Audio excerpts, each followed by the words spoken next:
Vamos de inmediato, como es habitual esta hora, con Eduardo Ortiz, nuestro panelista de cada día lunes que nos acompaña. ¿Qué tal, Eduardo? Muy buenas tardes. Muy buenas tardes. Bien, con un poco calor, pero tuve el gusto de estar, digamos, en Concepción y Temuco, en reuniones con algunas organizaciones sociales, bueno, y también en nuestro propio partido. Ya, Y allá el clima estaba muy agradable. perfecto. Eduardo, te agradecería si te pudieses cambiar de posición donde te encuentras, porque la verdad es que no está llegando muy bien tu señal ahí, tu voz se escucha muy entrecortada. Ahí como vamos, muy bien ahí. No, está bastante entrecortado, así que me gustaría... Estamos al aire, así que estamos Ya lamentablemente no, arreglando este problema eh, con todos los auditores de testigos prácticamente, ¿eh?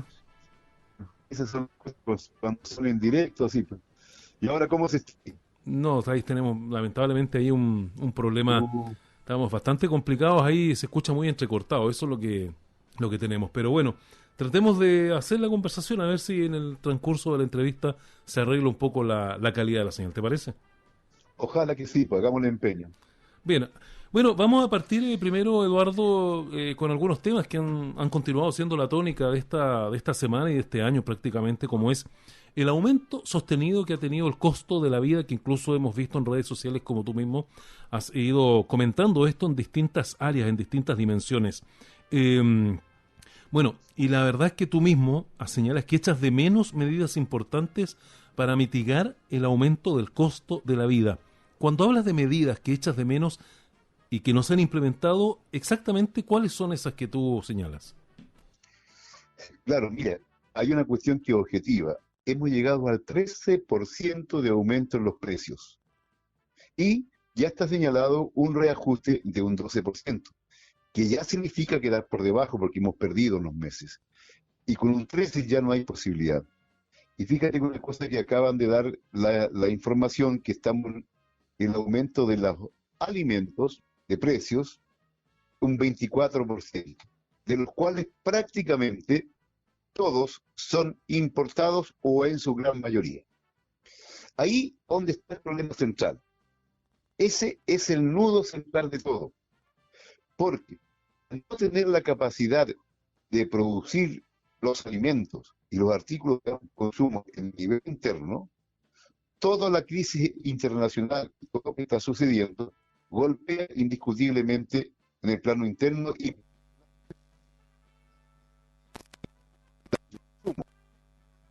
¿qué hacer?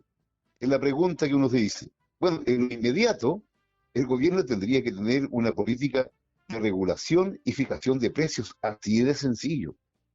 Dejar márgenes de ganancia y no permitir la especulación a niveles gigantescos. Eso es lo primero que tiene que hacer, ¿no? Para poder defender al menos un nivel de vida y no ir en caída libre como estamos hoy día. Pero como cosa fundamental y central está en tomar medidas para apoyar la producción interna, favorecer la producción interna tanto de alimentos como de artículos de amplia, como se llama, consumo. Esto traería consigo dos cosas. Una, bajaría la cesantía, porque al favorecer la producción interna hay más trabajo digno, hay más posibilidades entonces de que la gente esté ocupada. Y seguro, tendríamos también mayor abastecimiento y no estaríamos tan a la deriva de acuerdo a los vaivenes que sucede en el plano internacional. Y esto es tan importante, amigos auditores, porque el crecimiento que se plantea para el próximo año es debajo de cero. Ya estamos llegando prácticamente a cero. ¿Ya? Y eso que estamos en un momento estacional.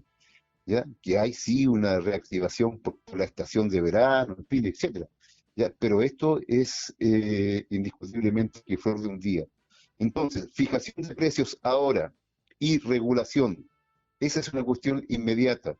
Y el Estado, de forma inmediata, ayudar a la pequeña y mediana industria para que desarrolle una producción interna, ¿ya? Inclusive bajarle impuestos, ver la manera de ayudarlo, como se llama, de un punto de vista técnico, etcétera. De la misma forma, es lo que es la producción de carácter alimentario, fundamentalmente reorientar, ¿no? toda la producción agrícola del país.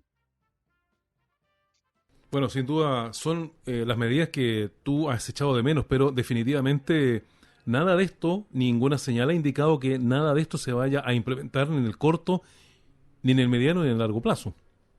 Así es, porque ellos, desgraciadamente, los sectores dominantes y el gobierno, el parlamento, etcétera, siguen insistiendo en un modelo económico fracasado, en un modelo económico que pone al país en un peligro. Chile no resiste unas convulsiones internacionales muy fuertes, ¿no? En la medida de, ¿cómo se llama?, que los tambores de guerra aumentan, de vez que hoy día tienes el conflicto en Kosovo, pronto con la OTAN también a reventar allí, y esto se expande por todos lados, ¿no?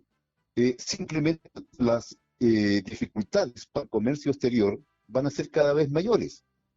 Y, y si siguen insistiendo, ¿no es cierto?, en que Chile sea un apéndice, nada más que un apéndice de lo que es, digamos, las grandes compañías transnacionales, en ese sentido estamos realmente complicados. O sea, no hay solución. Es porque no quieren cambiar el modelo que convierte la economía chilena una de las más frágiles a nivel internacional, una de las más frágiles. No resiste, digamos, la complicación internacional porque no tiene producción propia. Claro, sin duda son ahí situaciones en las cuales obviamente nuestro país se ve inmerso por depender tanto de la economía. Tú me decías antes de entrar a conversar que gran parte de los alimentos ya se están produciendo y se importan prácticamente porque en Chile ya se está dejando de producir. Así es. ¿Por qué? Porque se produce alimentos, por ejemplo, primores, qué sé yo no digo que no, que las cerezas son muy importantes, indiscutiblemente que sí, pero esas van para el mercado internacional, pero no hay nada que diga, mire, hay que producir las lentejas que consumimos en Chile, las cuales ya no están siendo producidas acá, al menos no en su totalidad, en una parte muy pequeña. Pasa lo mismo con los porotos. Ojo con el trigo. Yo estuve ahora, como te decía, en Temuco también, en Freire, estuve con algunas comunidades mapuche, y ahí en Quepe, por ejemplo, que era una de las zonas que había mayor producción de trigo, era como el granero de Chile. No hay nada, no hay nada, no se incentiva nada, solamente la producción de algunos arándanos, que esto y lo otro, y bueno, y la madera que ha ocupado todos los espacios que claro, también es dejando sin suelo para el cultivo, digamos, de alimentación de carácter masivo en el país. Claro, así es.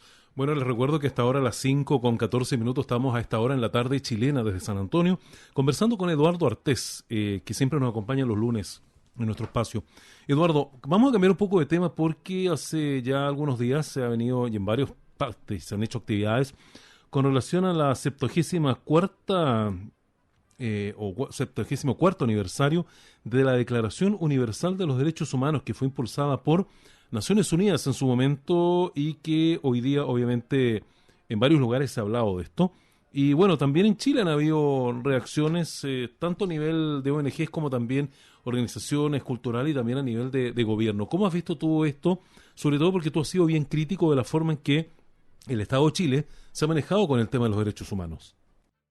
Sí, bueno, lo primero es señalar de que ha habido varias manifestaciones populares que no aparecen en la prensa, etcétera. Aquí, incluso en Santiago, hubo una manifestación bastante maciza y incluso hubieron algunos incidentes justamente en las afueras del lugar que se encontraba Bachelet y Boric, digamos, pegándose sus intervenciones, ¿ya?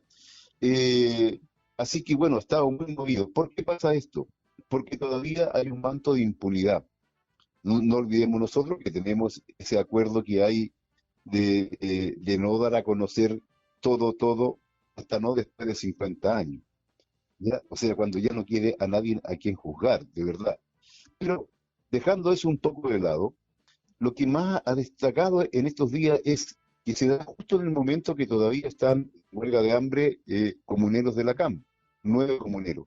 Y los presos políticos del levantamiento popular de 2019 también continúan en la misma situación. Es decir, no hay ninguna medida que diga, vamos a buscar la reparación no solamente de lo que pasó del 73 y con la dictadura militar de Pinochet, sino que en lo que ha pasado hacia adelante. Y harto sospechoso, ¿ah? Fíjate, no sé si escuchaste o escucharon por ahí la intervención de Bachelet y luego la respuesta de Boris. Entonces, ellos se pusieron de acuerdo y dijeron, bueno, eh, lo que está sucediendo en el país es una lucha de egos, es una lucha de egos, y hay que terminar con la lucha de egos. Esto, Eduardo, ¿en qué te basas tú para decir que hay una lucha de egos? ¿Qué te hace verlo de esa manera? no, eso lo ha dicho Bachelet y Boris, ¿ya?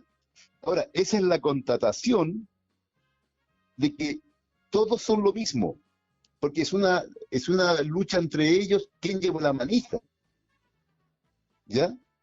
Porque no hay proyectos distintos entonces, ni entre republicanos hasta el Frente Amplio. ¿Ya? Porque si hablamos que nada más que el problema que tiene el país es un problema de ego y no de modelo económico, ni modelo institucional, ni el tipo de relaciones de producción y de trabajo que existen, ¿ya? Entonces, simplemente es una pelea, digamos, de los quienes están arriba, ¿ya? Porque quien dirige, eso es lo que nos han dicho hoy día, o nos dijeron ayer, Bachelet y Boric, ¿ya? En torno a este 74 aniversario de la Declaración de los Derechos Humanos. Ojo, que coincide irónicamente, ¿ya?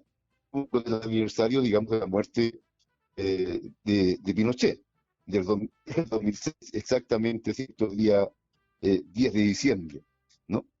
Entonces, bueno, y yo creo que tiene esta particularidad este aniversario de la declaración, que Boris como Bachelet nos dicen que estamos frente a una lucha de egos, o sea, reduciendo toda la demanda social de transformaciones democráticas, populares, de cambiar el modelo de producción, etcétera, etcétera, a nada más que a un problema de egos.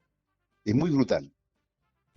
Bueno, sin duda son las visiones que se van dando referente a los distintos temas. Eduardo Artés, a esta hora en Chilena FM. Bueno, una de las últimas noticias que tenemos para comentar también esta semana tiene que ver con lo que ha acontecido en Perú, que no ha sido una crisis que se haya podido resolver tan fácilmente, con una asociación de presidentes bastante rápida, por lo menos en los últimos 16 meses, según decían, y que ahora tenemos a una nueva presidenta, Dina Boluarte, quien reemplazó a Pedro Castillo, que finalmente hoy día se encuentra enfrentando a la justicia. ¿Cómo observas tú la situación en Perú y por qué crees tú que no se ha podido llegar a una normalidad democrática en ese país? Bueno, mira, lo de normalidad democrática es difícil, ¿ah? Porque ¿qué es lo que es una normalidad democrática? Chile, por ejemplo, mira cómo está en una situación tan compleja y nos tienen ahí a puerta de entregarnos un acuerdo para que exista una nueva constitución que sea hecha entre gallo y medianoche. O sea, lo que es democrático siempre tiene una doble lectura o tiene una lectura distinta de acuerdo a los sectores sociales y políticos que corresponde. Y en Perú, la verdad, las cosas que, claro, ha habido una sucesión de gobiernos, qué sé yo, no una estabilidad, digamos, en la manera de gobernar de los sectores pudientes o de la oligarquía. Sin embargo, cuando sube Pedro Castillo al gobierno, lo hace con un apoyo popular muy fuerte, muy, muy fuerte. Desgraciadamente, Pedro Castillo eh, fue cediendo, y ahí se parece mucho lo que ha pasado aquí con Boris, a las presiones del sector fujimorista, que es en el fondo la derecha, la vieja derecha, la derecha más reaccionaria, por decirlo de alguna manera. Y eso de tanto ceder, se quedó sin programa, se quedó sin nada, y bueno, ya tenemos las consecuencias, ¿no? Pero el tema es que el pueblo, las mayorías, hoy día están en las calles, ojo, ¿ah? En el Perú profundo, ¿ya?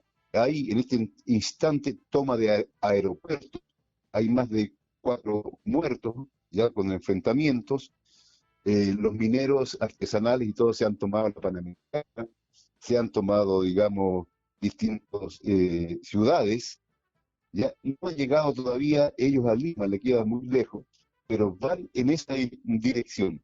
Y ellos exigen el cierre del Congreso, ¿ya? También dicen que hay que llamar a elecciones generales ya, ahora, y también una asamblea constituyente, la cual pueda generar una nueva constitución para el Perú. Esas son las demandas. Entonces, si bien es cierto está Castillo metido ahí, ¿no? No es un tema de Castillo. Castillo de verdad, si hubiera tenido una valentía y un arrojo mayor para enfrentar todas las trabas que le puso la redacción y no haber cedido a ella, seguramente estaría hoy día encabezando, ¿no es cierto?, la grande mayoría del Perú, que la vemos expresándose, ojo, ¿ya?, en la calle. Es un fenómeno que la prensa no está informando nuevamente, como tantos acontecimientos internacionales, ¿no?, para no mostrar un camino a nadie. Pero si uno mira la prensa alternativa, mira, digamos, la prensa de Bolivia, ¿no?, qué sé yo, de Venezuela, etcétera, etcétera, se da cuenta de las manifestaciones, pero que son realmente potentes, exigiendo el cierre del Congreso, por ejemplo, ¿ya? Entonces, Perú está en un volcán buscando salida, ¿ya?, a una situación de sometimiento, de colonialismo, ¿no?, y de dominio de un parlamento que ha estado durante mucho tiempo en manos de la reacción y de los sectores más atrasados y también hasta de la familia Fujimori. Bien, pues el análisis semanal con Eduardo Artés, siempre con distintos temas. Eduardo, como siempre, te agradecemos tu participación con nosotros cada día lunes acá en la tarde chilena desde San Antonio. Así que te mandamos un abrazo y, por supuesto, continuamos allá con otros temas la semana que viene. ¿Qué te parece? Muy bien, pues un abrazo grande y nos estamos viendo. Ya, porque esté muy Chao, bien, chao. Eduardo. Saludos. Chao, chao. Bueno, así ha estado Eduardo Ortiz como cada lunes acá en nuestro programa de la tarde chilena, con un poco de dificultad ahí la señal telefónica, pero vamos a tener mejor señal en los próximos programas. Mientras tanto, continuamos con nuestro espacio de la tarde chilena.